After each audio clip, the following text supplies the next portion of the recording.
such an asshole. All right, another happy topic here again. Is a little bit lengthy, but I charge him accordingly for it. So y'all better go pour a cup of coffee. Hey, Cap. Oh, keep me anonymous. Actual questions with this mess request. At least he admits it's a mess. So hey, look, say I got a whole ton of crap. I need you to organize it for me. All right, that's fine. I get less angry. And I don't charge as much. Hey, Cappy, longtime fan and first-time client here. Your videos have helped me much in navigating life beyond high school, and honestly, I owe a lot of my wisdom and where I am now to your videos and books, as long as it isn't that Rollo Tomasi's books. Darn tootin'. I'm sending you this consulting request because I know I've largely gone the right path. I want to know what's out there for me to pursue next. Recently, I keep asking myself whether this really is how good it gets. I'll be sharing some information, much more than is necessary. That's right. I charge you a lot and you paid, but I'm willing to pay extra if it bogs down the request. I hope that sharing my journey. Oh, don't. Okay, free advice, man. Don't. You're a man. Don't you ever use the word journey. You're not. Real men, real women are not allowed to use the word journey or passion. Right? You are not allowed to use those words. Not only adds some context for you, but also gets to inspire others who may be in a similar situation. I also love writing about myself who doesn't. Wow, you paid for it. I have a naturally high IQ, meaning ahead of the class, but lazy as a child. Thankfully, I turned that around just in time, going from mid-80s on math because of not studying, getting 100 on my final mark in high school. But as all your loyal viewers know, having high IQ comes with a curse. I had difficulty socializing and relating to people. I instead often envied all the other social butterflies at school while trying my best to convince myself that I'm not like them because I'm introverted. Well, you were doing that to protect your ego, but you weren't also wrong. You were correct. And I cannot emphasize this enough, especially for intelligent people, especially for young people, and especially for people who are young and intelligent. School is not real. It is an artificial environment. It will end. And what is successful in school is not, I cannot emphasize that, is not success in the real world. And it does not matter. It does not count. I mean, maybe get scholarships, but outside, once school ends, all that BS is over. I'm actually very extroverted and long for the interaction. The past time I turned towards many creative pursuits, albeit this spread me aimlessly thin and unsure whether to focus on writing, making music, playing chess, entrepreneurship, and other really lame ideas. No, and various small-time ideas. That's absolutely nothing wrong with that. Because here's what you were doing. You're trying to figure out what you wanted in life. And that takes time. And it takes trial and error. And so nothing wrong with what you want. You did it right when you were younger. You did that early on, so you figure out what you want to do later. You know how many boomers are like, 65, maybe I should have some fun in life and not get divorced for a fourth time. Whoa. And what they thought was fun was doing pot and listening to horrible music. I thought that to find excellence in one of these things would be what would lead to fulfillment in life. Dangerously, I also wasn't sure what to major in. I was on the verge of majoring in economics then during this seminal period of my life. For I discovered, do not major in economics. That's a video I did. This led me to you, Matt Tran, and other beacons of hope. This eye-opening content made me realize the extent of the lies I've been fed my whole life. Yes. I'm grateful that there exists all of you who are not so afraid or so greedy to broadcast. Whoa, I'm greedy. Didn't I just charge you a lot of money? I'm greedy. I'm very greedy. I'm like Daffy Duck greedy. Only some few people are going to get that joke. To broadcast only the truth to young, impressionable minds like mine was. That video was the turning point for me as I decided to switch from my major to computer science. I also picked up major red flags with the girl I was dating at the time and soon broke up with her. Man, you're doing the hard stuff. You're switching your degree. You're breaking up with the girl that's bad for you. This is all good. I closed the doors on some frivolous hobbies, giving up on the idea of finding fulfillment through them while picking up other new important ones like working out and using songwriting as sublimation. But most importantly, I've decided to hinge all my future decisions on the fact that the meaning of life is other people. I wonder who said that. things become a lot clearer to me the moment I put things in priority. By gosh, maybe I did say one or two profound things in my life. This may not be the way you would have recommended one to do it, but I decided to get into some normie-friendly activities for the sake of social interaction. That is, you are born into the population you are born into. You have to interact with the normies. And sometimes normies can be fun. Like, I really enjoyed playing Dungeons and Dragons before everyone with a mental disorder took over and stopped playing. Just so you're wondering, well, don't they play Dungeons and Dragons? No, they don't. They're always being zany and being a comedian and crying because you didn't let them roll a dexterity check. But yeah, you can go out and have fun with people. The running group I belonged to, which was great at the time, not everybody was a super high IQ genius, but we still had fun. I love playing volleyball.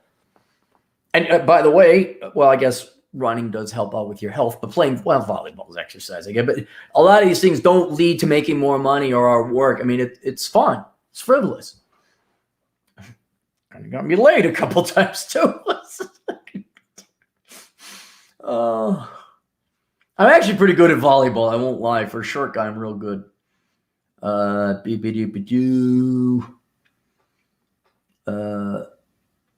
Watching some popular shows, which I also enjoyed, listening to popular music similarly, and simply getting out there and try to absorb as much as possible for people's interactions. Nothing wrong with that. I still cannot stand a lot of people further down the IQ bell curve, but I've come to fully appreciate the company of those within one standard deviation above the mark. Well, yeah, 115 plus, where you really start to appreciate is when people are one standard deviation above you, and they even give you the time of day. You're like, wow, like this. Like, I knew this gal, doctorate in electrical engineering. She gave me the time of day. I was somewhat like, wow, you talk to me? But importantly, I finally had times when my urges to socialize were satisfied. Feel free to comment on this approach. Now, well, a lot of that is youth too. Like, you want to go out and explore, and humanity is just like any other thing. It's new, it's novel. You want to check it out. But you'll get tired of it. You'll get tired of everything. Sterling Cooper is tired of having sex. I got tired of ballroom dancing. People get tired of playing volleyball. It's just, that's natural. But you will also get tired of humanity, especially as the quality and caliber of your average human being, at least in America, goes down. And sadly, and you may have caught it like right before the disease, and your generation was young. Maybe you were the last generation to actually go out into the real world and have fun. But as people, I can tell you this because I'm closer to death than you are. People lose the lust for life. People lose the desire and the ability to go out. And so you can only appreciate it when you had it. And you had it. You had it. And it's not coming back. It's not coming back. I started working part-time doing coding during school, and that's how I do full-time. That's what I do now full-time for the same company. I have a great relationship with my boss and coworkers, and the pay is more money than I can ever imagine practically spending. Well, if you want to give me, I got the Aaron Cleary fund for buying more coffee. The Aaron Cleary fund for, actually I need a bedside lamp. I too have expensive spending tastes. I was going to go to Walmart and get a bedside lamp. That's where the money's going now. $12.95. Yeah, if you're looking for, I guess the larger goal would be buying property. Hey, all right, before you give money for me to buy property overseas, why don't you look at buying property overseas? How about you spend that? Even though it goes against my own greedy self-interests.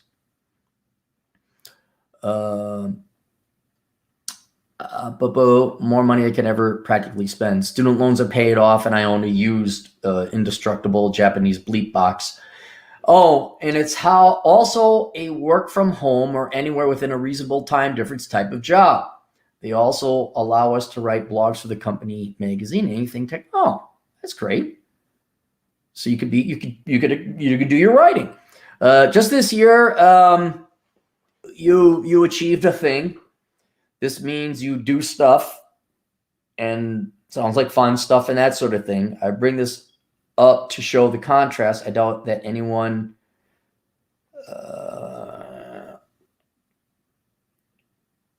I doubt anyone in my peer group would suspect I used to be a socially anxious outcast nerd. No. You're the same guy. We just went from I'm a Barbie girl in a Barbie world. It's school. It's plastic and drool. You went from that to the real world. School is bizarro world. School is wrong. School is evil.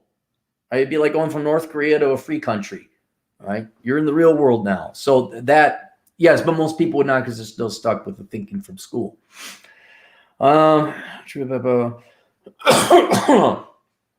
As I often used to imagine myself to be. The truth is, I'm still faking it till I make it. Many of my friendships with these people are superficial, and it probably is better that way. Well, I'll tell you this. Most of your friendships aren't going to last.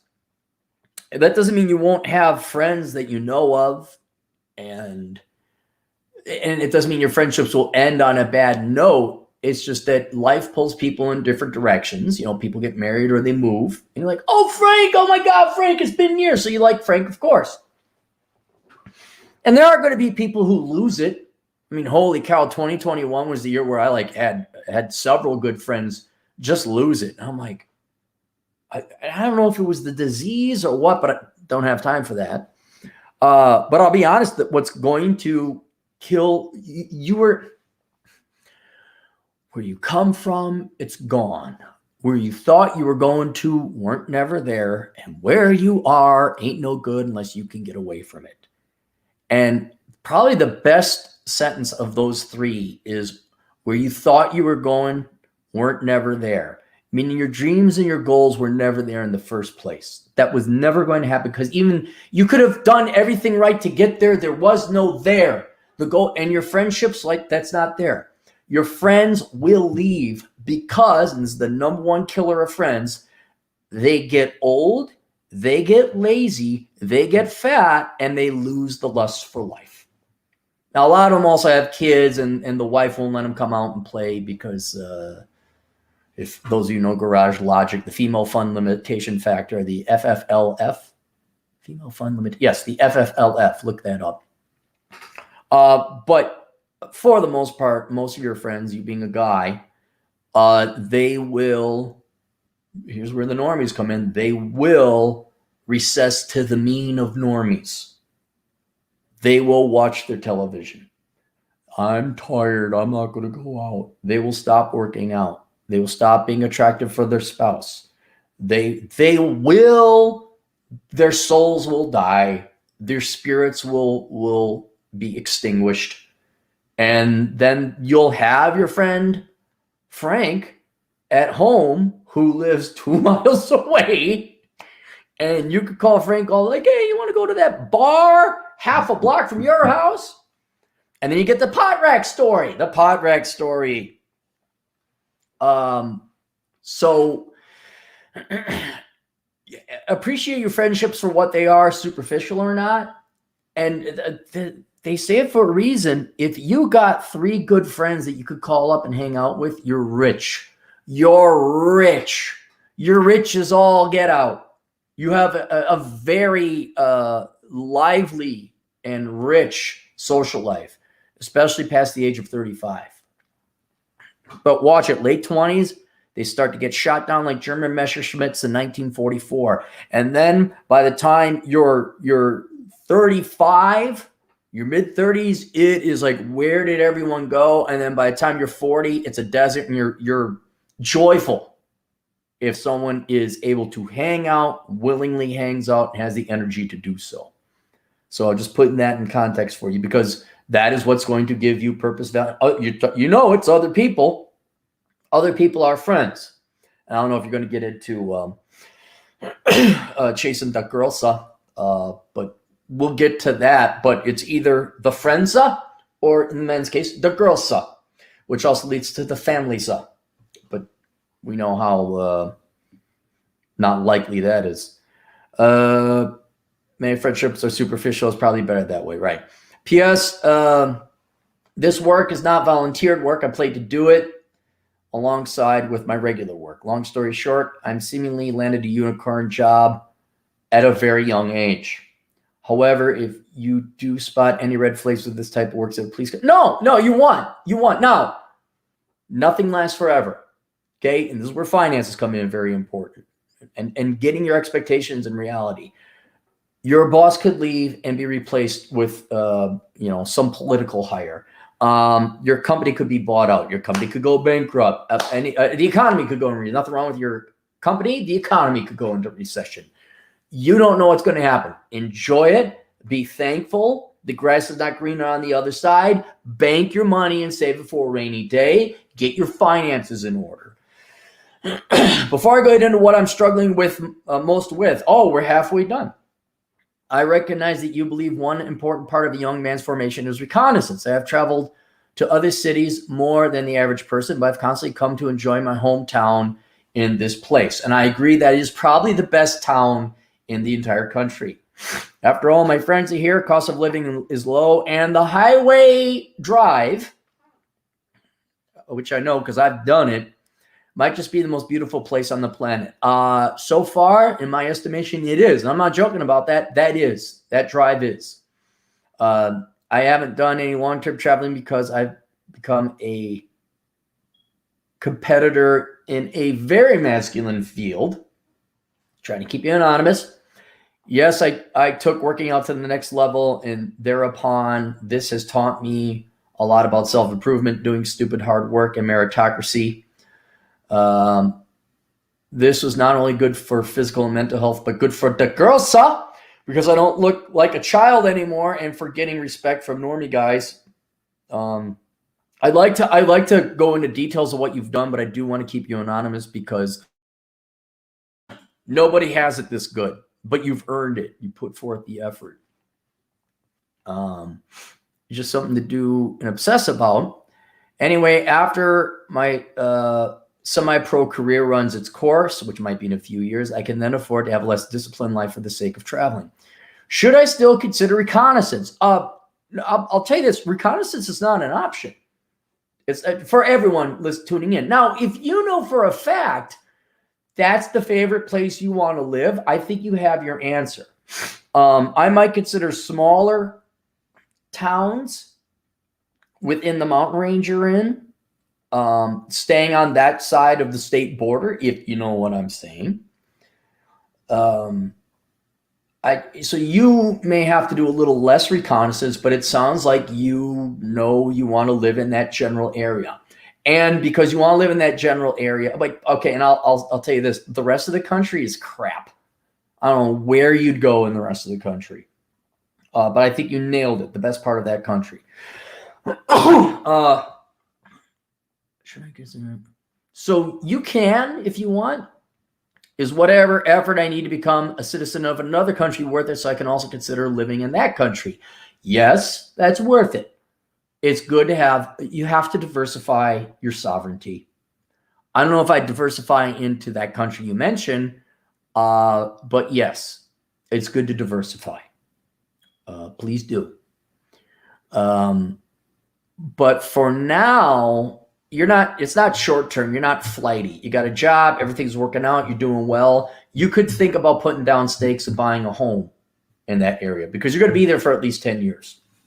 That should, equity and rule of 7, blah, blah, blah. I am largely happy being here because here's where my friends are. Good. And your friends should be around for another 10 years. And doing that, if you got into a house early, here's one benefit of getting into a house early. You will generally, though no guarantee, keep up with housing inflation. And so, like, for example, right now, my income, if I wanted to be a first-time home buyer and I didn't have 20% down payment, which is largely everyone's situation, I would not be able to buy the average American home. I'd have to live in a smaller place, less populated place, something like that. But I can afford the average place in the United States. It's a little bit below average, actually, because I had bought a house when I was 24, and I built up that equity over time. So I would because you know you're going to be there. You have the job. Everything's looking stable. You're the perfect candidate for home ownership. And then maybe 10 years from now, oh, I don't really want to live here anymore, but I got citizenship in this other country, or I found another place I'd like to live, or life has changed. And now this was the optimal place to live 10 years ago, but 10 years later, this is not. And now other opportunities or the world is pulling me to go here. So for now, though, yeah, you're a candidate. But speaking of friendships and relationships, you're absolutely right on the curse. It's hard. I've managed to find small groups of friends who are intellectually stimulating, but it's always hard to find and meet new people. One trick I found to deepen friendships is to introduce my high IQ friends to each other. That's a good way. God, I wish I had friends to introduce to each other. When I realized I had a few friends who are language learners, we all instantly clicked in a little polyglot club. Now here's an exclusive tip not mentioned in the curse for all you geniuses listening. Now, while I've been complimented by other high IQ friends that I have great friendships, this often isn't how I feel. The normies still have it much better here, it seems. Right, because ignorance is bliss. That you're not going to get what the normies want, or what the normies got. The normies have like the world built to their custom order. It's dumbed down, it's diluted, it's simple. It's that show in Idiocracy where people just keep getting kicked in the nuts. We got the Super Bowl going on. All the normie, they're pigs in mud. And that's the way to put it. You'd be like, why do I want to be in mud? Well, because then you could be as happy as a pig. But you're not a pig. You're a smart pig. You're a different breed of pig. You're the not mud-liking pig.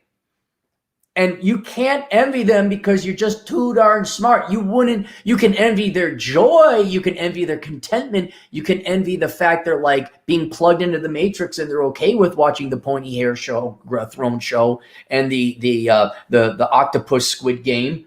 You can envy that, but you can't get that. And so don't rue or regret or be envious. Or maybe I'm delusional to feel this. You are delusional. Look, did you read the book? You read the book, right? The biggest hurdle you have is to find a group of people that is intellectually stimulating and long-term. And that is going to be a moving target because friends die off. You can have I have super smart friends. I didn't hang out with stupid people. I hang out with really brilliant people. And here's the tragedy. Just because they're brilliant doesn't mean they're philosophers. Doesn't mean they're critical thinkers. All the friends that I've lost, super high IQ, lazy, out of shape, overweight, no time, bad finances in some cases. There they go. You want to go on a motorcycle? Oh, time, money's a little tight. Well, maybe you should have 5 kids, you moron.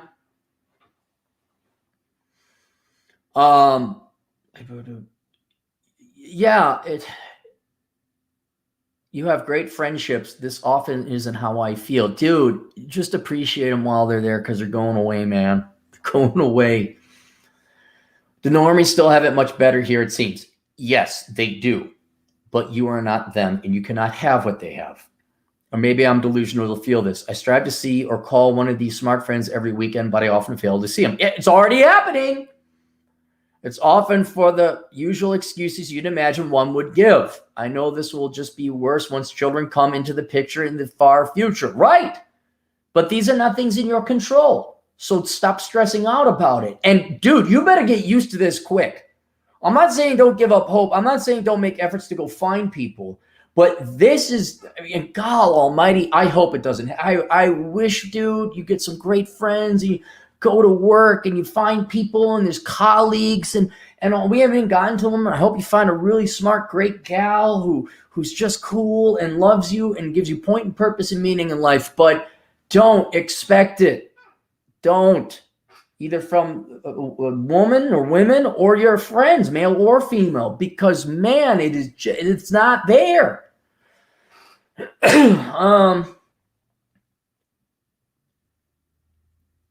Is this level of social interaction unrealistic expectation? I would say so, but there's nothing more important in life, so don't give up. Now, have no expectations, but don't give up. Like, after a while, you should. Like, if you ask a guy out the third time, I'll tell you a story. I had my best friend back a while ago. We lived literally 2 blocks apart. We stupid, dumbass 90s stuff, hacky sack, frisbee. Let's go nightclub. Let's get. It was great. It was great. And then he got a girlfriend. And for like a year and a half, I literally saw his girlfriend more than I saw him. I saw her 3 times. And I saw him twice in 18 months. It's over. And the guy was right there. It's over, man. And you have to be able to realize when you're just pulling on that ripcord engine, trying to get the engine to turn over, and it's out of gas or the carbs are clogged and it ain't coming back. And that's not to say that there was a bad falling out or you hate that individual. It's just they are no longer capable of being friends, or they have higher priorities than being friends with you. So for your own sake, know when a friendship is no longer supportable or feasible or tenable. But yeah, man, there's nothing else to live for. Otherwise, look, it's either human interaction or non-human interaction. And the non-human interaction is a world of, you're then forced to go into the matrix. Playing video games, working out by yourself, hiking by yourself, motorcycle riding by yourself. And then there's the argument, well, what's the difference between this and playing video games in a fantastic world where a lot of cool stuff happens, which I can't argue with. But just so the fact that you feel alive, that you know you're alive, you will need other people. This is why I really cherish what few friends I got, where it's like, hey, thanks for hanging out with me, really appreciate it. And I can't say that. You got to kick him in the nuts and make penis jokes, especially if it's Jack Napier. But he's not much of a friend anyway. But there's another thing. I almost guarantee this is going to happen because of your age and your generation. Most of your socializing, your real friends are going to be online. I have great friends I've never met in person. They're all online. All right. And that is sadly the compromise, the twilight, the gray zone, the neither nor world you will be living in. It will not be an in-person friendship, but it will be digital. And you said, well, that's not real. You actually do need to physically be there. You actually do need not have physical contact, but you need to be within especially men, the physical presence of other men. That's not on the menu. You're going to have this substitute, I wanted Legos, but I got Dulos or Duplos, which are not the same thing. But yeah, and that is what you're going to have to settle for. I wanted steak. Sorry, they got chicken. All right. All right, where are we? Still that remnant cough. Is this level of social interaction an unrealistic expectation? To answer your question, not now. It's realistic, but as you get older, it will be. But don't give up. Should I use the flexibility with my job and income to try and visit friends who live far away often? Do that now. Yes, do that now so you get burnt out on it, so you don't regret doing it in the future. Like 2022 was like or 2021 was a year where I was like, I'm burnt out. I can't constantly fly to other people all the time. So do it while you're young. Do it now. You have your income. Yes, travel, family, and friends, even if they live far away. Not all the time, but yeah, hey, you want to? And then see how many times they come visit you. Not because they don't want to, but because they didn't manage their life as well. They don't have the money. They don't have the time. They're old. They're out of shape. My gosh, I got family members. I'd like to see your house, but I can't, Well, a lot of them are legitimately old, so I understand, my 95-year-old grandma is probably not going to come out and visit. But there's other people, I'm like, really? Really? You're my age. What the hell? I know one gal, she won't drive more than 2 hours. How much of my surplus time, money, and effort should I be devoting to simping to my friends? Boy, that's a way to put it, man. I wouldn't put a price or a time. As long as it doesn't come at the expense of your other hobbies and your other pursuits, fine. And you should have a fair amount of money and time left over to, oh, I got a weekend open. Yeah, I did my thing at the gym. Okay, I did. Yeah, I got a week. Let's see if Bobby's over in, I don't know, Coeur d'Alene. And you fly into, I guess you fly into Spokane or Boise and you drive up. Do it as long as you're getting a positive rate of return. But the day will come where, and you're probably young enough, you still think flying is fun. For a while, I thought flying was fun. Oh, this is what the rich people do. Even if it was Spirit Airline, I loved it. I still like Spirit Airlines. But now it's just, okay, we get on the flying bus, and I don't want to go through security. And even, I got the TSA pass. I'm one of the better people. I'm one of those people. Even then, it's relatively painless, but it's still a pain. I was like, oh, I got to get picked up. Now I got to the logistics. Now I got to get a car. Now I got to drive. Hi, how you doing? Oh, I can't stay here because your wife won't let me. So I drove all the way out here. Now I got to get a hotel on top of it. Thanks, dickhead. Yeah, this is real fun. Oh, and then we get to hang out for 2 hours before you got to go back because you promised it was going to be Squid Game night. Yeah, but great seeing you.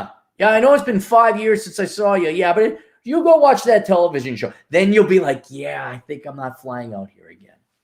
Do it until you have your internal value pricing mechanism. Say it'll do an automatic cost benefit. And if you're like, I don't know, you're on the fence, try staying home and see if it's better. Because, man, I wasted years and I'd force myself to go because that's what I thought I should do. Just say, yeah, I'm going to stay in.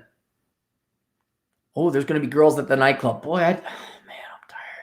Man, I would say a lot of pain and agony. No, I think I'm going to stay in. I'm going to get a bottle of white wine and play Medal of Honor Frontline today.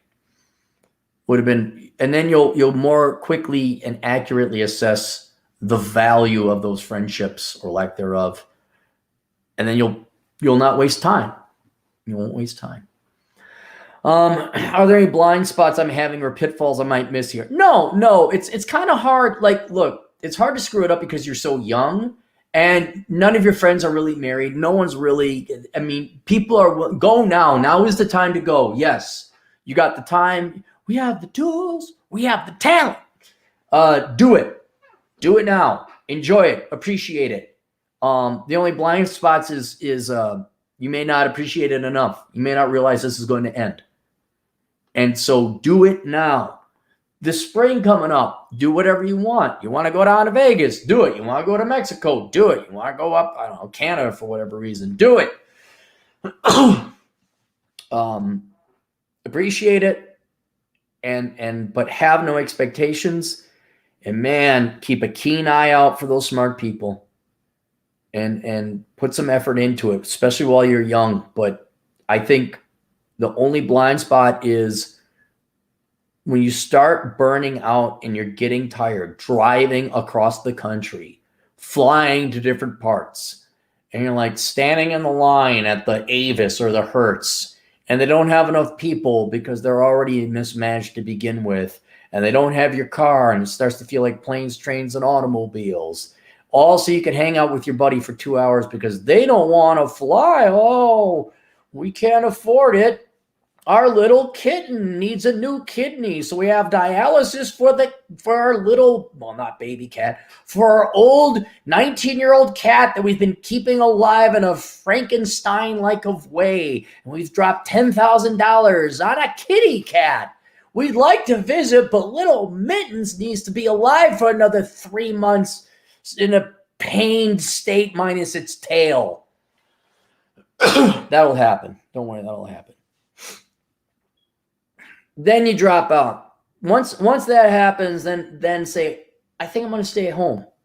And that's a skill I wish I practiced earlier on, is just staying at home, where I have a hard time. I always have to constantly go and do. And now I'm trying to nope, stay at home. Like I got Far Cry 3.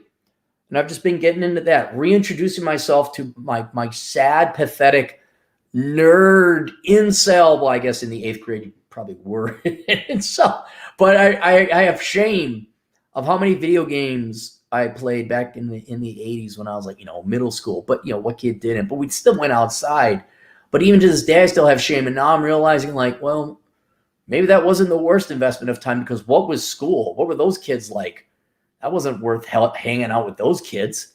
And now it's kind of like, well, maybe I really ought to because you could have fun. You could enjoy video games. So, enjoy your writing, enjoy your music. Those would be things that you should. And then, but when all of a sudden it's like you're constantly giving, and you're, again, the U.S. military bringing your war, or your friendship in this case, to everyone, that gets tiring. And when it gets tiring, then it's okay to chill out, maybe plug yourself back into the matrix a little bit. Not at the sacrifice of working out and your other hobbies, but yeah. Now on to the topic of relationships. Hang on.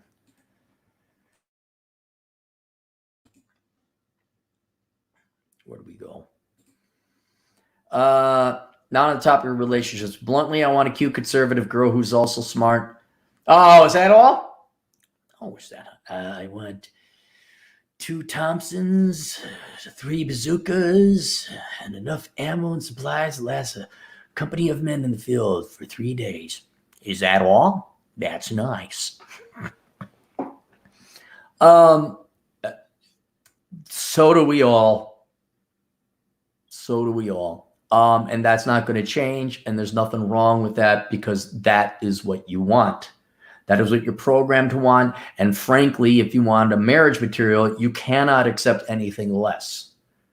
I know women like to say, well, you better get your expectation unrealistic. Okay, all right. But I know I have unrealistic expectation that this car should have a steering wheel, 4 wheels, an engine, and a transmission for it to even function and work. But you're saying that's delusional, irrational expectations of women, or a car in this particular case.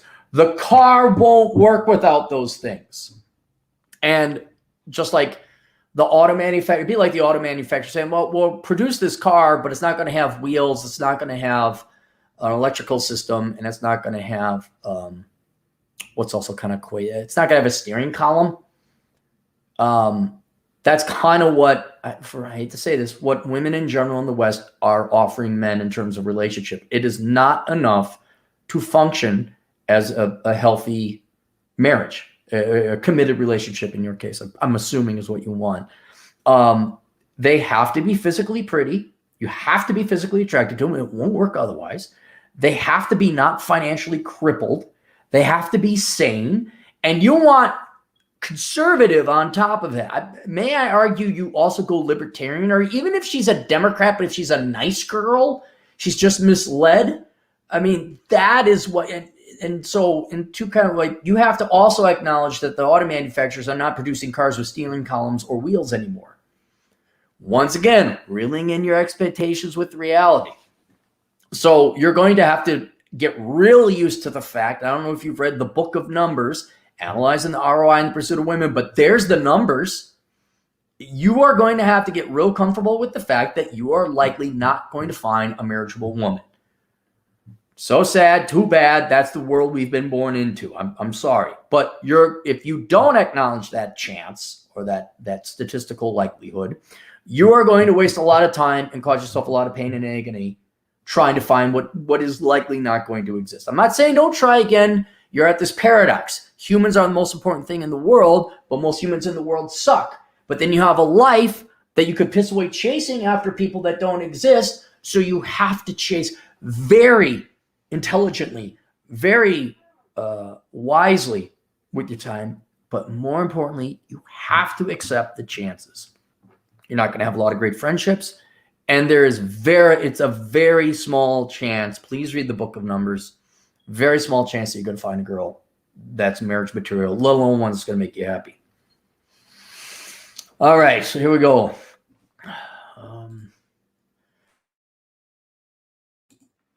Keep on making sure I don't have it on mute. I once fell into one-itis with a high IQ girl. Oh, foolish man. And while I've knocked that off, I can't help but compare every girl I get to know with her. Well, there's nothing wrong with that. You dated her. That was like the one. I mean, I want to mention his age because for the audience, he is very young.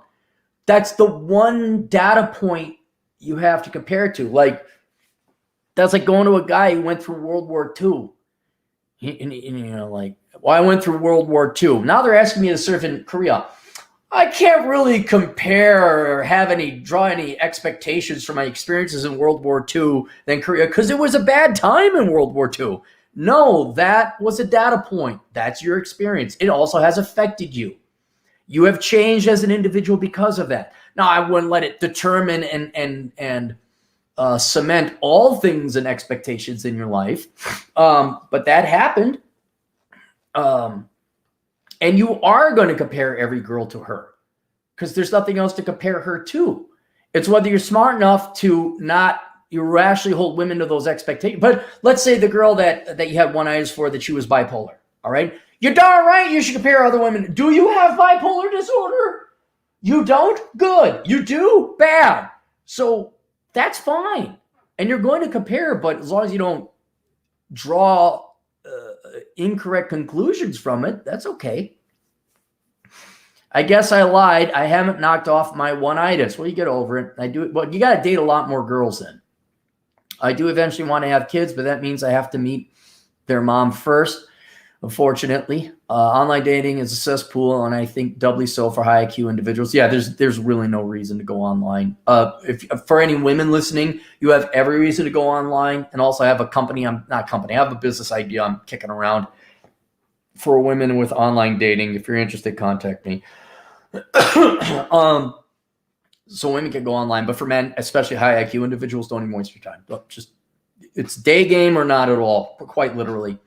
Hence, I have no faith in that anymore. Honestly, I would choose an excellent wife over an excellence in changing the world, assuming they require the same effort. Oh, you're not going to change the world. The world doesn't want to be changed. The world is doing exactly what it wants to do. Not sure which one is more attainable. The wife. Yeah, the wife. Where can I find these high IQ conservative dreams, Cappy? If I knew, I would have told you. If I knew, I wouldn't have told anyone. Matter of fact, I would have just gone and got myself a harem. They don't exist. Definitely not at your age. Should I accept the mathematical odds saying they don't exist? Please go get my book, The Book of Numbers, Analyzing the ROI of the Pursuit of Women. Paperback, Kindle, audio. The numbers are there. Fred, who unfortunately has passed away, was the actuary that went through that and did all the numbers, verified it, certified it, everything. It's not shtick. It's not biased. I wanted the real numbers. Please go get that book so you associate the numbers with your STEM brain and like, oh, crap. So you can do a cost-benefit analysis or at least reel in your expectations. On a planet of, 7.5 billion people, yes, there are women out there that will match this. They are, but in the West, no. We got it down optimistically to 3%. That's it, 3%, man. And that says nothing about their personalities, whether you're the same religion, whether you're aligned in all these other ways. And the very short answer is to then, yes, go overseas, go to more traditional cultures if you want to find a woman. But going overseas has its own drawbacks. A lot of women are just in it for money. A lot of women are just for a green card. A lot of it is the culture where you're going to go over there. You're supposed to support her family, which me as an American, I'm like, no, F you. And maybe I'm just very cut and dried. Like, we have a relationship. Like, people like, you really got to get to know the family. No, I don't. You and I are a thing. We are a family. And if your family wants to do your family, you may go do their family. But I'm not going to do this. Nope, that's not my family. They're not bad people. I remember one woman. Oh God, she was her daughter and her were psycho, and she was just like, yep. I'm like, not unless you're gonna pay my rent. And it kind of like laid the floor. Like, yeah, lady, shut up. I don't care about you. I'm not dating you. I'm dating your daughter. Shut up.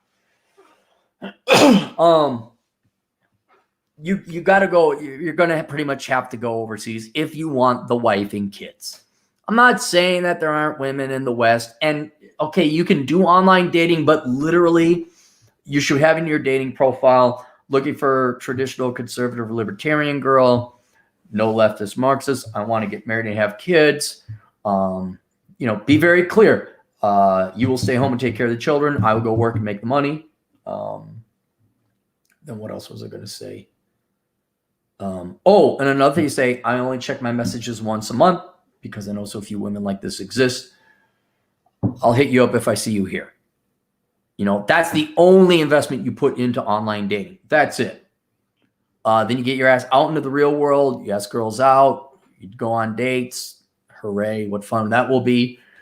But I think you say, where should I? Well, maybe you stop visiting friends who don't visit you, and maybe you spend the money on air flight out of the country. Maybe you check out and see what, I don't know, Panama is like. Maybe you got a lot of guys like Colombia. A lot of guys, go over to the former Soviet Union, go to Central Europe, go to the Middle East. And not solely for the purpose of finding a woman, but just like, okay, I'd like to get married. I'd like to have a doting, loving wife. That is not here. It does not exist. Not in any material mathematical numbers anyway. So you literally, it's like, let's say you're in the United States and it was a big fishing, imagine a lake, the United States form, all right? There's a little bridge over by Texas. You take your fishing pole, you toss in that line, you strap it down, you tie a bell to it if you want, and there's your online dating profile. And you stop by every month to check and see if there's a fish on the line. That is literally what I would recommend for every young. Matter of fact, coming up with a product.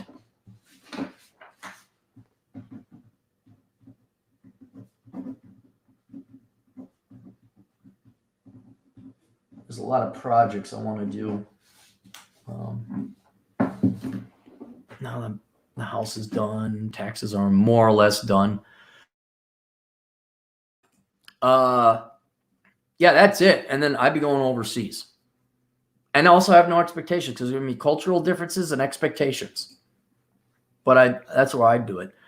Yeah, and on top of your high IQ, this is going to be, maybe, the former Soviet bloc girls are all engineers and doctors, but listen to Coach Red Pill. Those gals sound like ball busters and constantly testing you. And it's like, oh my, well, then maybe you want more of a demure Asian girl. They also kind of major in engineering and they have higher IQs, of course, and, probably more traditional, but a lot of Asian cultures, it's culturally expected. It's not irrational. That's their culture. You're supposed to give the family money. I'm like, no, I'm an American. You're married to an American now. But it's not a simple solution, but it's something to explore.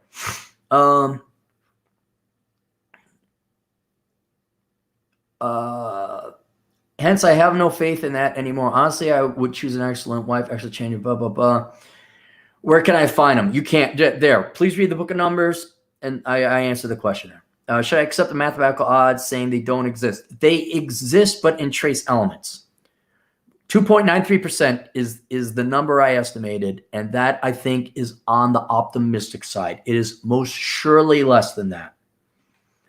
Or keep putting myself out there, perhaps joining university clubs and the like. Here's what I would do. Another rule to follow.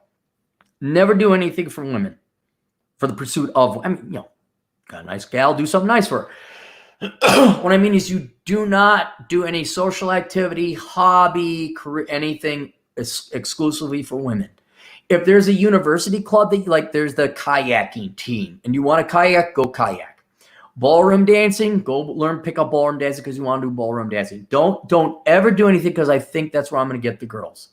You are going to waste your time.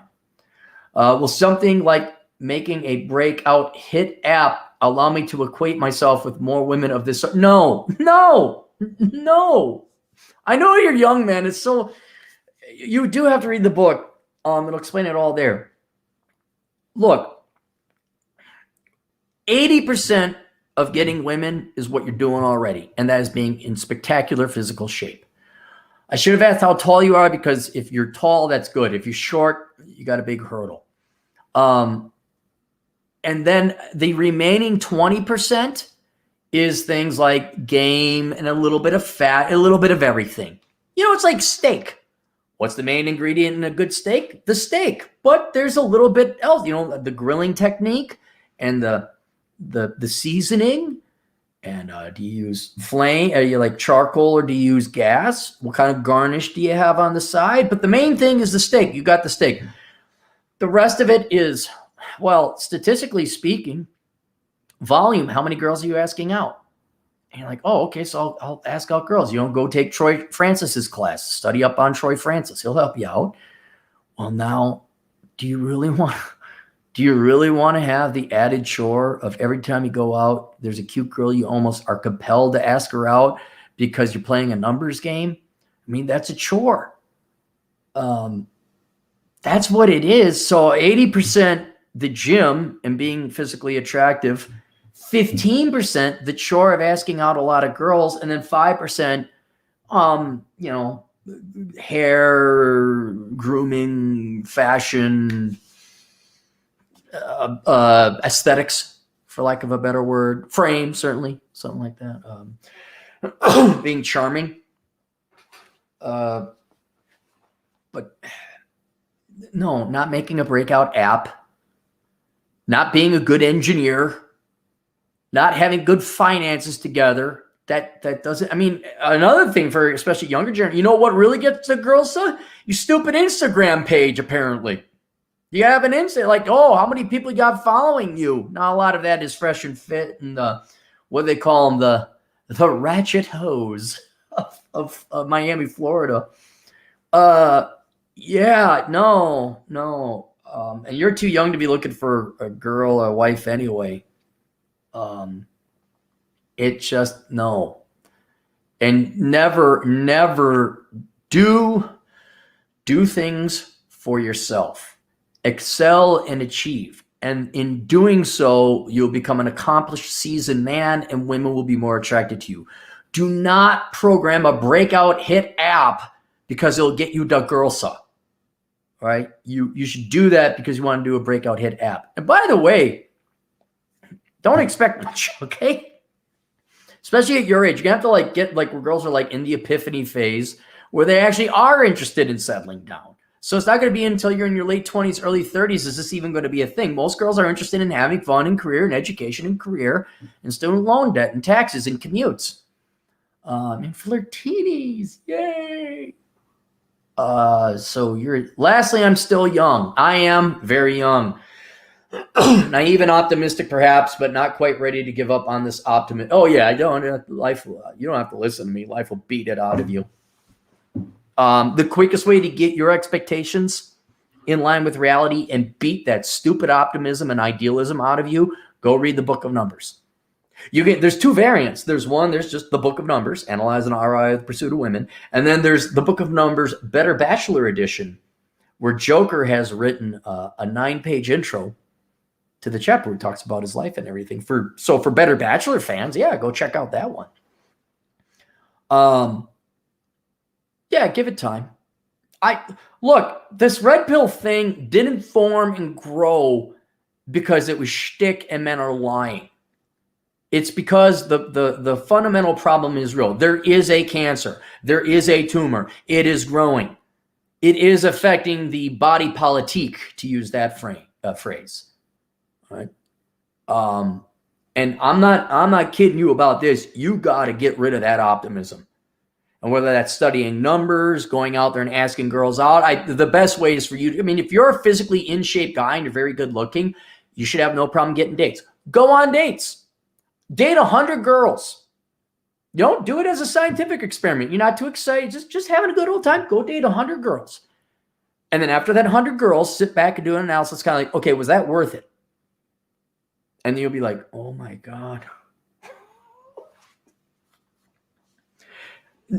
Damn well near 90 of them are all going to be the same, especially at your age. They're all going to be leftists. They're all going to be feminist, quote unquote, small f. They're going to be really concerned about some political cause of the environment of the children or world problems. They're all going to have the liberal arts degrees. They're all going to have student loan debt. They're all going to say the same thing. You're going to realize 90% of them are robots.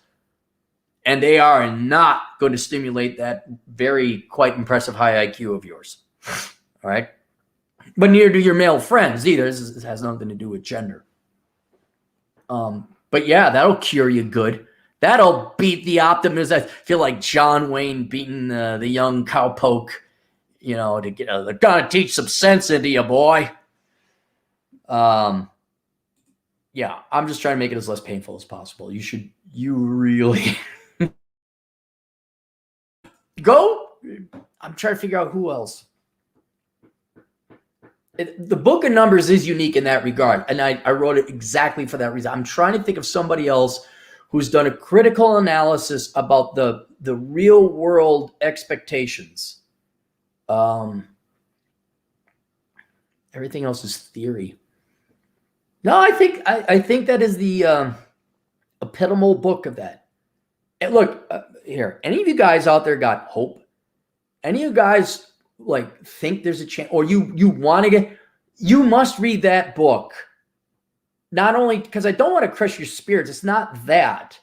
I want you to accurately measure and assess and know what your chances are and where you deploy your resources to you'll all here. Perfect example. Everyone wanted the shortcut. Everyone wanted the algorithm. Rich Cooper, how do I get the girls? Is there a shortcut? Is there an easy way? Yeah, it's called the Book of Numbers, and there's your formula. And the last chapter, I back out, or not back out, but I target the key areas of the formula, saying if you do I think it's 3 or 4 things, you can increase your chances by 3,000%. Oh, and by the way, it's not easy things like getting cufflinks and getting manicures and, do I get beard grooming oil? No, it's like doing the hard work, gym, working out, and asking out girls. Volume, hitting the pavement, although y'all knew that. But please, so you save your sanity and you deploy an effective strategy that will work in helping you achieve that endeavor, please read the Book of Numbers. So you're not, here's the other option. You all think I'm some grift. No, you don't. I know you guys, but I love getting accused of a grifter. Do you know what will happen if you don't get very familiar with these statistical and mathematical realities? Do you know what will happen if you don't familiarize yourself with these numbers? You're going to blow an inordinate amount of money and time and resources and likely destroy your youth. You're going to go to college for the wrong thing. You're going to go into student loan debt for something that is not going to pay, because foul heart, money foul, girls want to be true. You're going to waste Lord knows how much time, both in person and on the internet, being yourself and trying to ally, for lack of better words, like agreeing with women on everything that they say is important. Dog rescue, the children's, minority issues, socialism, environmental, whatever. And then you may even get married. You might, because she agrees, that she thinks, oh, well, he agrees with me and that's what I want. And then she's going to divorce you and you guys are going to be miserable. You will at minimum waste a good third of your youth. Minimum. If you don't get familiar with these numbers and you don't get rid of this optimism and idealism. Worse, and what's more likely to happen, is you will waste your entire life just clawing away, pulling teeth, and you finally get a girl, but it ain't the right one, and you're not, but it's a girl, and she'll do, and then you're miserable for the rest of your life, and she maybe ends up divorcing you anyway. And now it's not just a third of your youth wasted, it's all of your life wasted or severely crippled. Not to brag, but that book should be a #1 bestseller right now. Every man in America or the West should be reading that, although the numbers are American. Because the consequences are just, but there. And that's the only way I know to, aside from you going out and living life and dating and experiencing like, oh my God, this is true. That's the quickest academic way for $12 a night.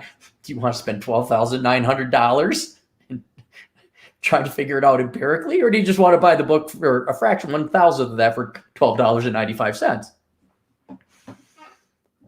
And that's the quickest way I know to get rid of your idealism. That needs to go. You need to get rid of that. You need to have your expectations in line with reality. And that alone, that advice I just gave you right there is worth the egregious fee I charged you. It wasn't egregious, it's a long request.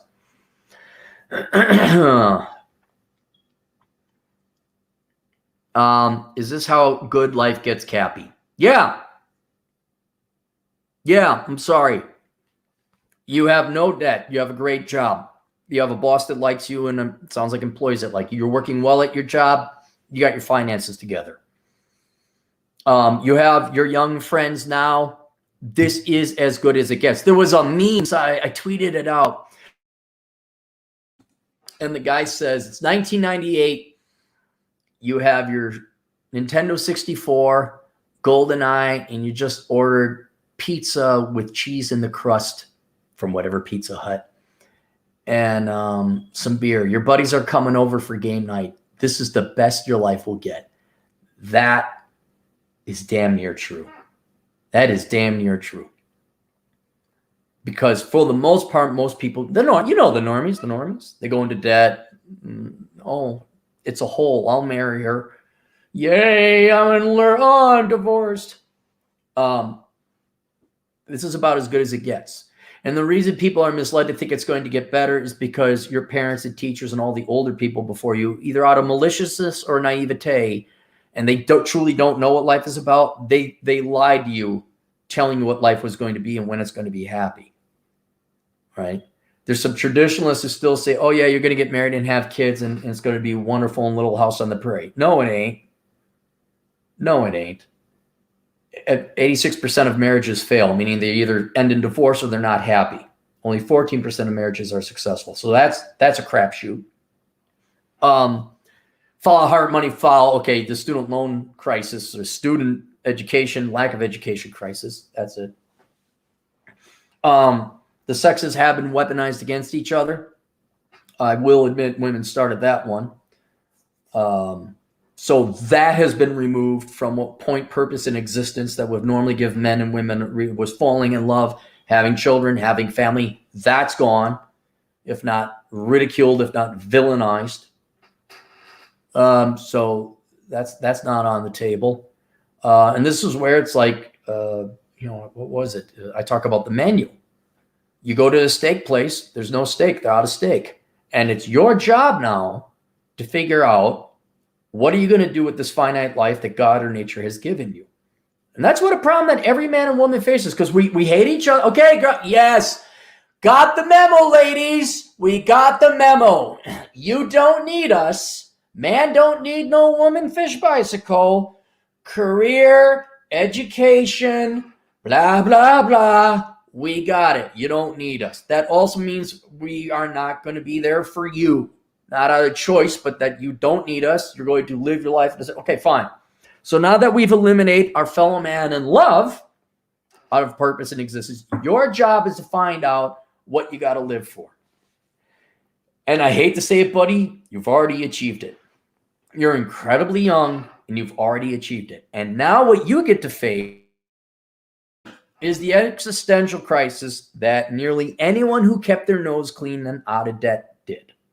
And this is the only caveat and trap that you're going to find following the red pill advice. You will exceed and excel in every endeavor. But without love, without children, although I don't want to have children, that's for different reasons in my past. But without the opposite sex, without love, without family formation, and without colleagues and peers of a high quality and caliber, in your case, they got to be intelligent too, there is no real reason to life, because humans were the number one thing. And if either because we've conditioned women to remove their participation in love and family from society, or we've dumbed down people by making everything free and easy. And, if something didn't go right, you have a mental disorder and the ahid, or people are just weak, or parents didn't raise their children. The humans are gone. And so now you got to find some other reason to live. And I don't have the answer. I don't. This is the number one existential problem facing people who didn't F up in life, especially the red pill men. And you're not the only one that I have. It's thankfully, it's unfortunate minority, but it's not. These guys do exist.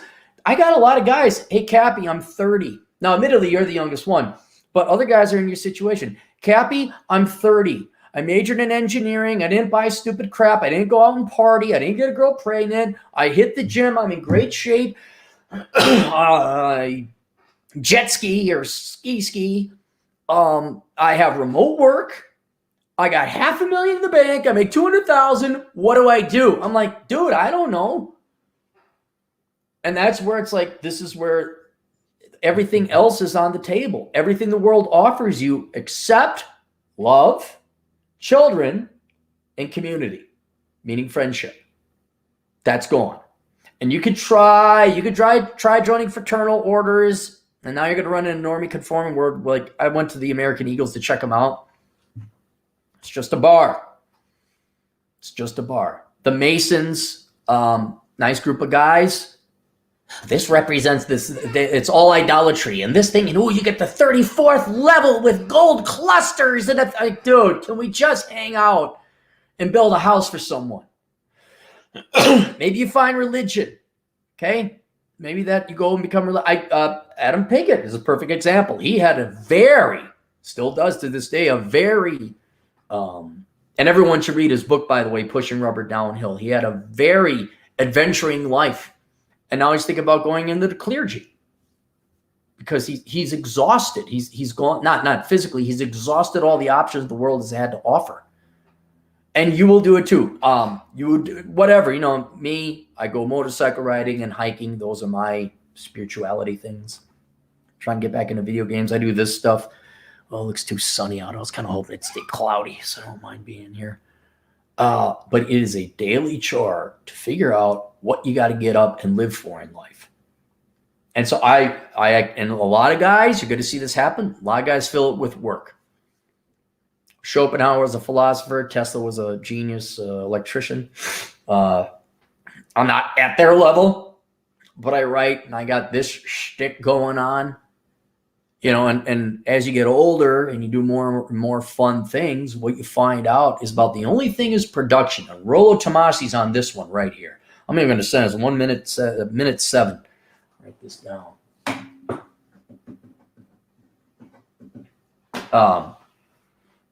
What do you do? And he did it. He's got the family. He did everything. What do you do? And you're going to come to the conclusion, I guess I produce more stuff. Not in an economic sense, but in a productive, creating something for society, some kind of legacy. And I got that quote here somewhere from Jordan Peterson. But basically, as far as I've traveled down this road, I can tell you what it is. You're going to get to the point that you wake up, and your goal that day is to do as much as you can so you could go to bed without having the guilt that you didn't perform your best. That's where it ends up, because all the partying and the drinking and this and that and the girls and the video games, it loses its novelty. And then you got the existential question. Normally we had women kind of generally liking guys. That's gone. And you'd have children, and then they would have children, and then you have family. That would be, the Vin Diesel was for family.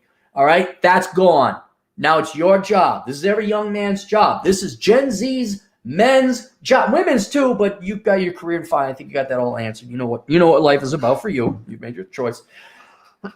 Your job is to figure out what you want to do on this planet. What can you do on this planet before you die? And God bless you, man. If you're a religious man, I envy you so much. I envy you because you got your point, purpose, and answers right there. God, whichever God it may be, has given you a scripture, has given you a text. There's some rules to follow. And with that, religion becomes belonging. There's your existential purpose.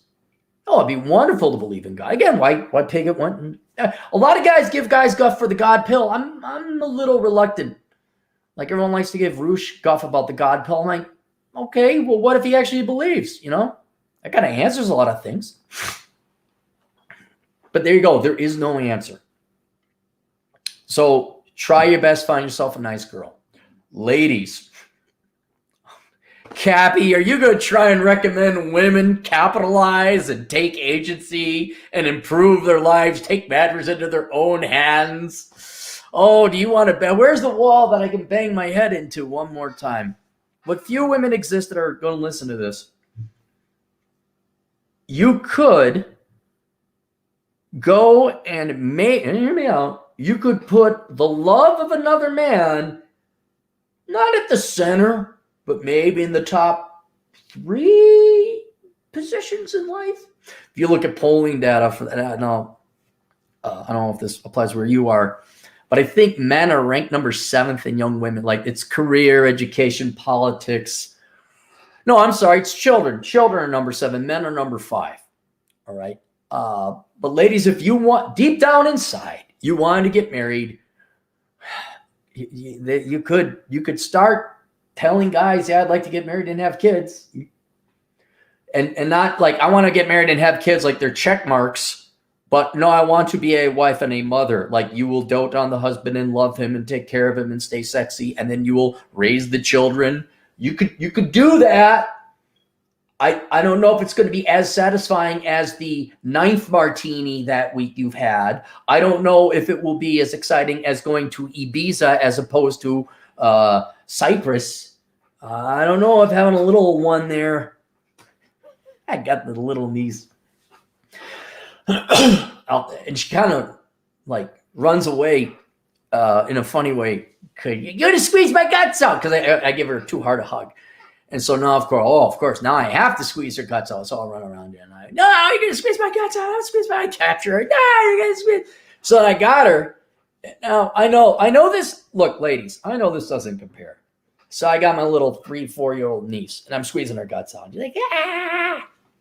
I know that is nowhere near as awesome and fulfilling and important as having another martini watching Sex in the City night at the local bar, right?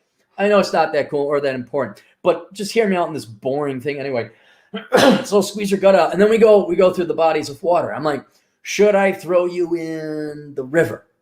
No, like she still thinks I'm serious about this. Should I throw you in the lake? No. Should I throw you in the stream? No. Well, where am I going to throw you? Nowhere. No, I got to throw you somewhere. It's the rules. Oh, should I throw you in the ocean? No.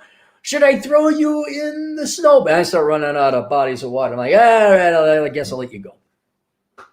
Now, I know that isn't worth. I mean, that would be spending time with your children and raising your children. Who wants that? Right? I mean, you don't want that. It's more important you sit on your ass in traffic to pay off your master's in public health administration while you sit in your cubicle, right? Right? That's more important, right? And to my client, do you see how impossible it? Do you understand now? All right. I like to, hey, you talked to me 60 years ago. I could, yeah, here you go. It was built into society. We ain't that society no more. Okay. Women really don't, generally speaking, really don't want to have anything to do with you. Even though you're a great, they want to have some, maybe dating and then, but they're not going to be committed to family. They don't want to be wives and they don't want to be mothers. Which I'm not saying that's right or wrong. Everyone has their own right. I'm a libertarian. Do what you want. Right. But for you, that reason and purpose in living is gone. Concurrently, because we have so piss-pouredly, if that's even a word or adverb, raised everyone, any colleagues you'd have in terms of friends are going to at least lack the philosophical foresight you have. And they're going to go into debt and they're not going to stay in shape. And you can already see them starting to fade. And so that other human existence and purpose and belonging is also largely off the table. And so the biggest crisis facing young men today, and any person alive today, if they want to pursue it, is to find out what purpose and meaning in life you have before you die. And that's hard without other human beings. So there you go. I think that's all he had.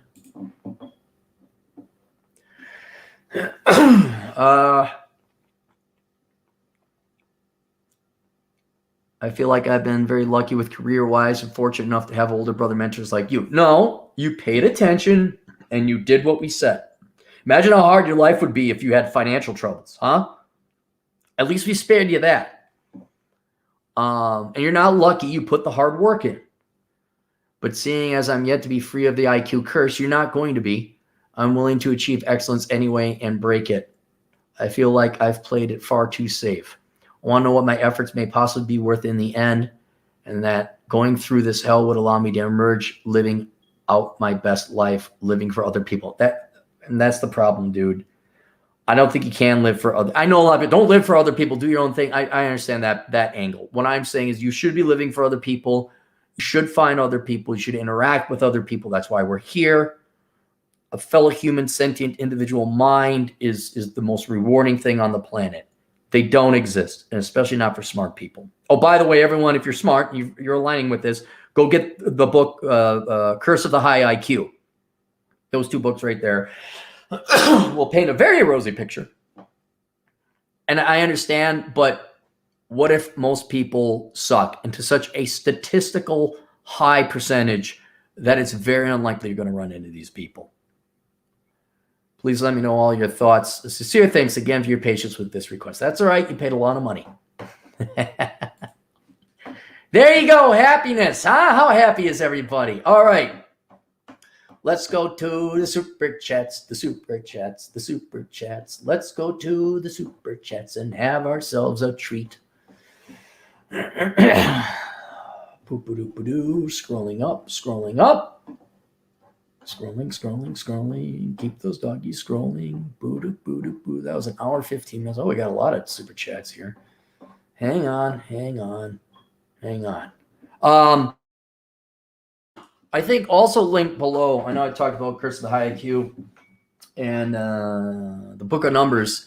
There's some links to my best of the blog books down there, which also includes life and economic philosophy. So I do not have a lot of time to constantly promote the other stuff. So take a look there. All right. Michael Morgan, $5, Cappy. Have you ever read the book 5 Rings by Miyoto Musashi? No.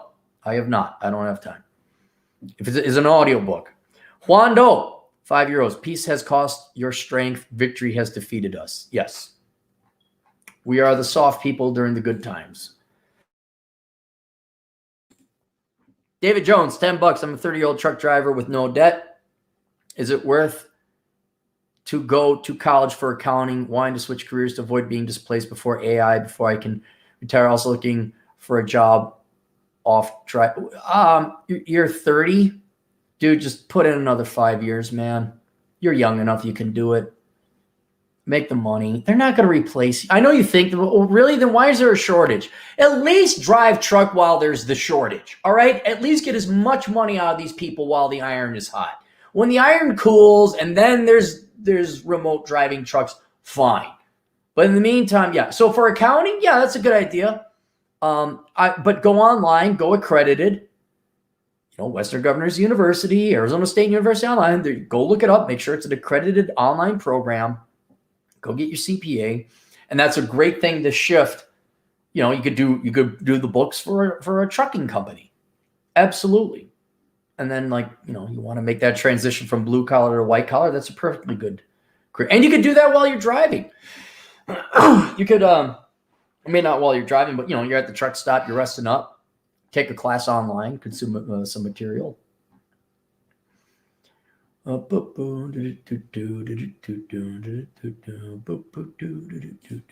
Shouting from the cheap seats, $5. Yo, dude, bro, people should focus on deals, not money. I lose money on every deal, but make up for it at volume.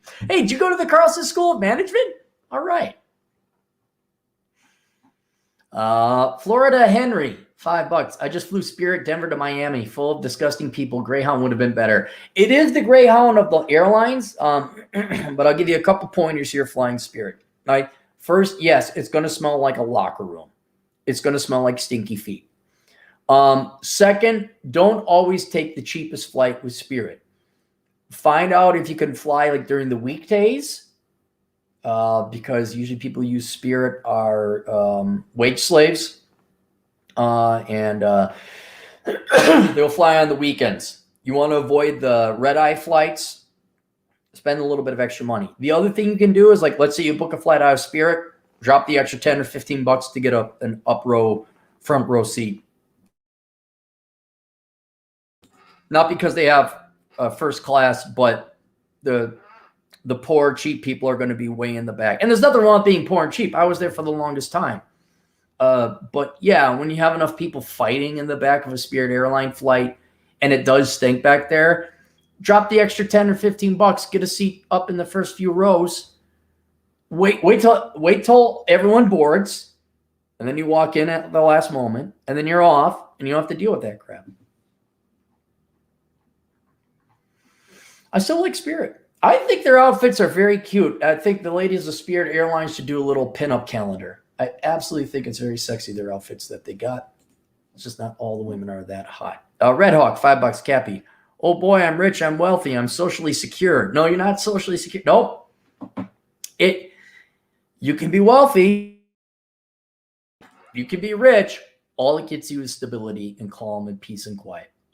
It protects you from those lower levels of Maslow's hierarchy of needs. That's it. It does not give you fulfillment. It doesn't give you happiness. It does not give you joy. It literally, like, okay, all these super chats are coming in. It provides security. That's the number one thing it buys me. Well, what then does it? Well, okay, my coffee is paid for. I'm going to go get a sandwich later on today. I don't know. I got to get gas in the car. But it's not like, oh, this makes me happy that it makes me relaxed, makes me content. And that's the problem this kid faces. He makes more money than he knows what to do with.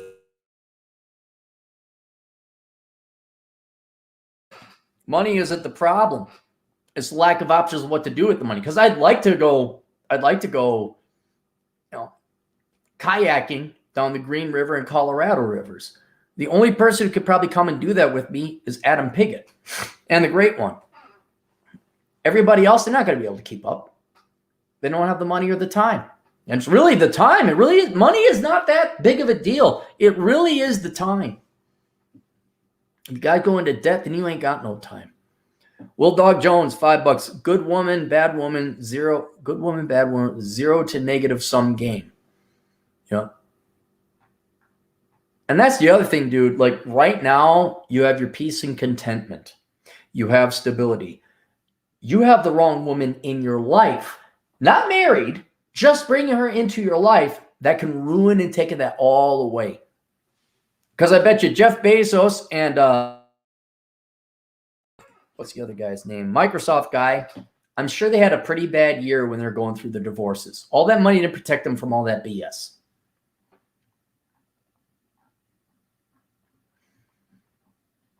Thomas Patterson, $10. Traditional roles are taboo in this society. Okay, they are taboo.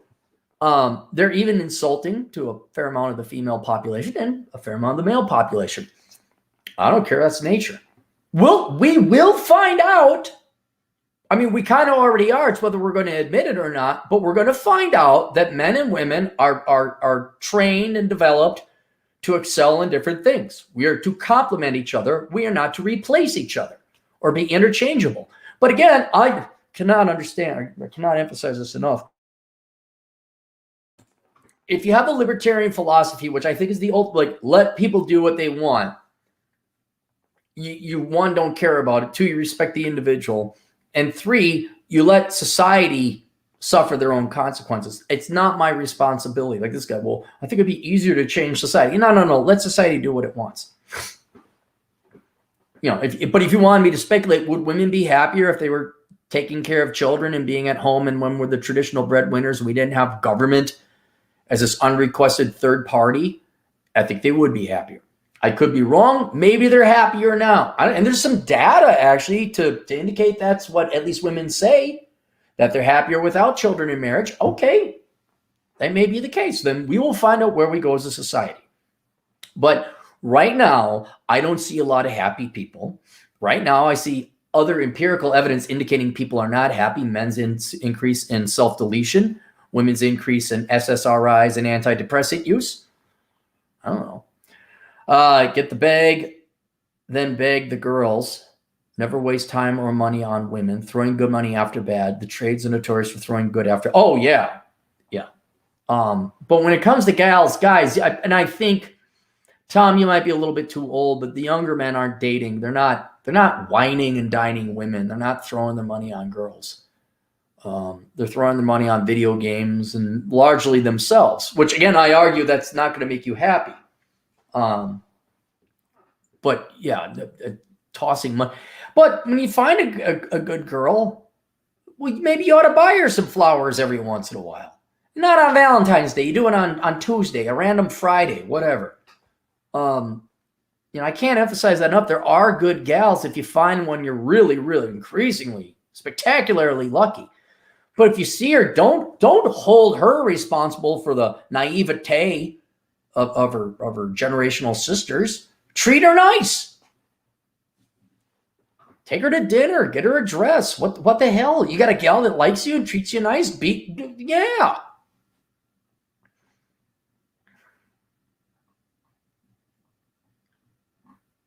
You probably just like those thin women with big boobs. Mm-hmm. I remember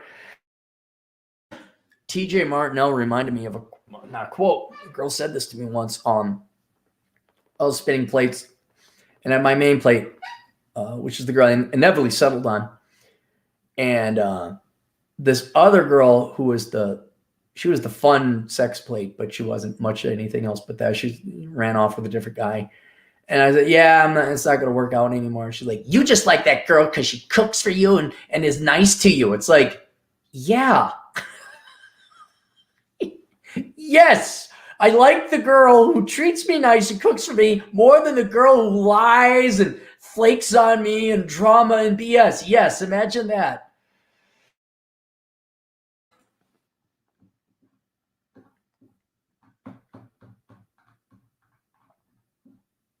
Taboo smash, $2. Does ugly fetish exist? Asking for a friend. Well, yeah, it's gotta.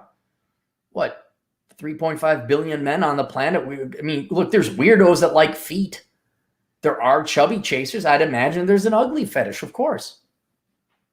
Good for him. Go ahead, yeah.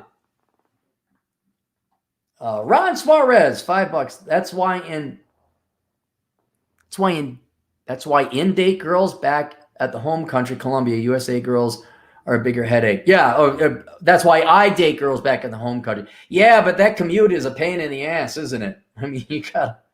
Hey, Ron, if you've been down there recently, what's the effect of all the Venezuelan gals going over? Is that just not a thing? Is that just on the border towns?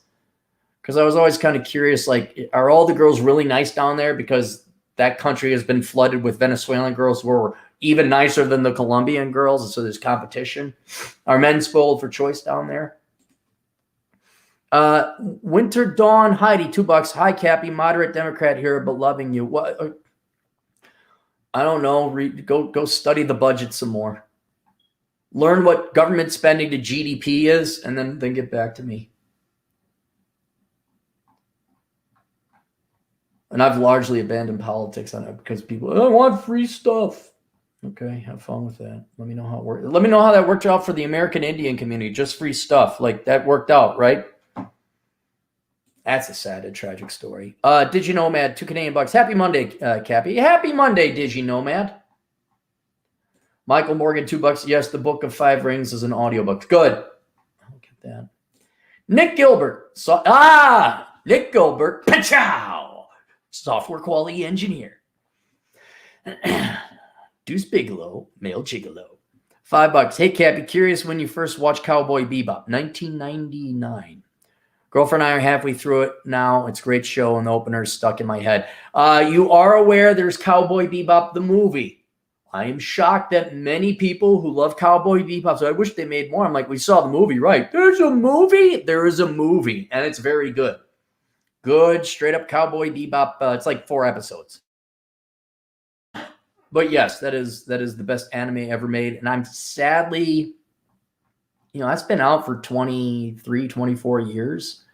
Sadly, I think it's going to be the best anime made in my lifetime. I'd like to think there's better anime, but man, those Japanese just love banging out crap.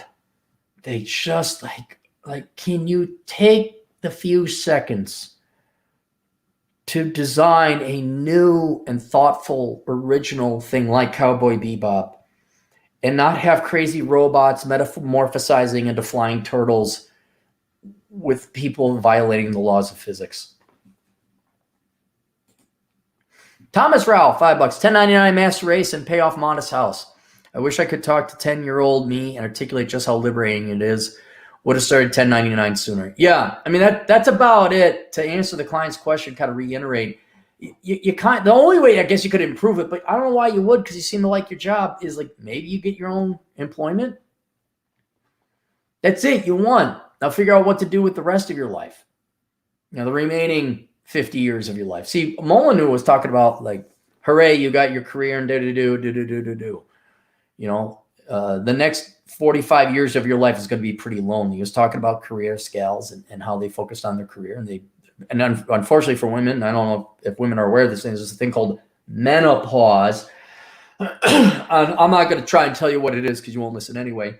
But he's talking about how there's a window of opportunity for women to have this one thing in life, be family. And without family, without other human beings, that next 45 years is going to be very lonely. Men, through nature, fortunately, can have children until they're dead, more or less. But that is also a problem men are going to face because it takes two to tango. A lot of women aren't going to want to have kids with you. So you men at least have to realize, well, I know on paper I'd like to have this. I would like to have family. But that's not on the menu, so I got to come up and figure out. So here's what we're really aiming for. We're trying to make our lives count in the most amount of way possible. Men accept the reality, like, okay, probably not going to have kids. What's next?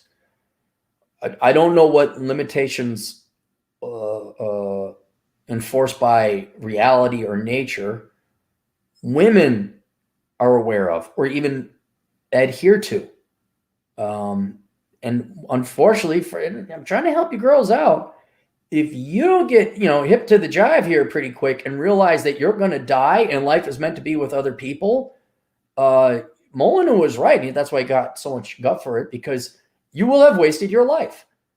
And even though you may not have had love and women and family in your life, guys, you will say, hey, you know what? But we helped out that group of guys over there. And I built this ship and I sailed around the world. And then I became a priest, or I did this thing. And I have this legacy of work. Yeah, I would like to have family. I'd like to have grandchildren, but it's almost like being barren, like you're a barren guy. Well, I'm barren. I'm not going to have kids. So, or maybe I help out some orphans, whatever it is. So then when you're on your deathbed, you're like, yeah, given what the options were available, boy, I really sampled the menu of life. Girls, I don't know what you're waiting for. I don't know what you're expecting life to be. But unfortunately, halfway through your life, a lot of options are then off the table. I know. Never mind. I take it back. I said nothing. You go, girl boss, masters, help children, not mine.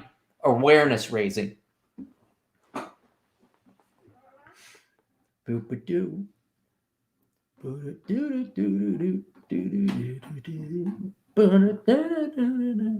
David Jones, $5. Is it really not worth to bring a girl from a place with better culture here? How can you curb Western? Oh, you don't? No. That's one thing I will agree with. Go watch the videos. I think if you search Russian girl or Russian ballet dancer on my channel, you'll find a handful of videos I've done.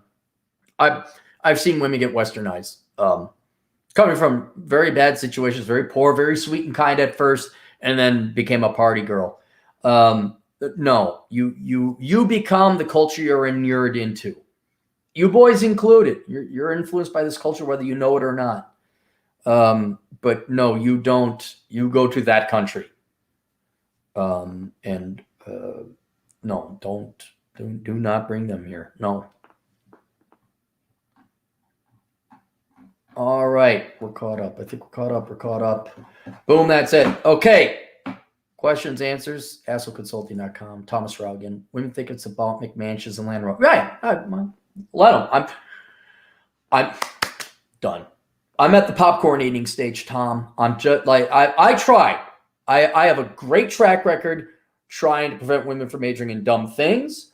I have a great track record trying to help women with their finances. I have a great track record with it's truthful and it's constructive criticism, but there is Nowhere you could say, oh, yeah, he was lying to him to get their money, like Oprah, the Democrats, and colleges and universities.